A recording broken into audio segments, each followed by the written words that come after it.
How's everybody doing today? My name is Stephen Croft. I'm a co-founder at Hackinon's Code School for Kids. Right now, I'm building my own custom PC, and I really need to figure out which motherboard to buy. Now, this is a motherboard right in front of me. This is actually the one that I bought, but how did I choose this? What do I look for when I buy a motherboard? Well, the very first thing that I need to consider is which CPU I want to use. Now, this isn't a specific model number or anything like that, but I need to decide between two big camps. I need to decide if I'm going Intel or AMD, because the slot that the motherboard has to house the CPU is drastically different based on which two of those companies you're going to go with. With an Intel CPU, the pins are going to be on the motherboard itself. With an AMD CPU, the pins are actually going to be on the CPU. So that socket's going to differ. Now, the board that I went with is an AMD board. You can see that there's no pins on the socket itself. There's actually holes for the pins to sit in.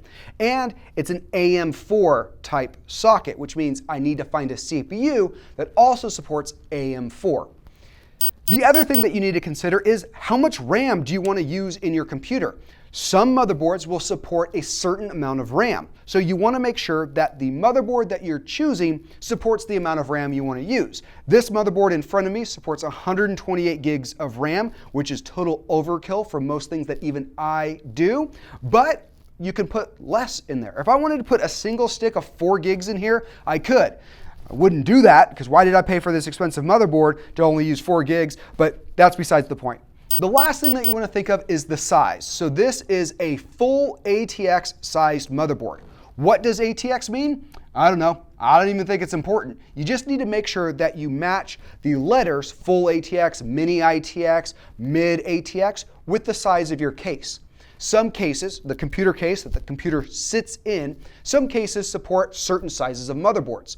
You don't want to try to take a full ATX motherboard and put it inside of a mini ITX case, because the case is too small to fit the motherboard.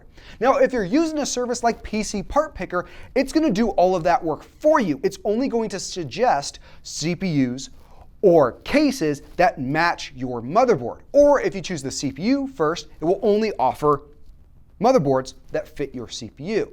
Also with the cases and all of that. In case you guys are wondering, PC Part Picker is amazing, and you should use it for all of your buying decisions. At least plug your system in there to see if it works. Because if you buy a full ATX motherboard and try to put it in a tiny mini ITX case, it won't work. But PC Part Picker will tell you that ahead of time.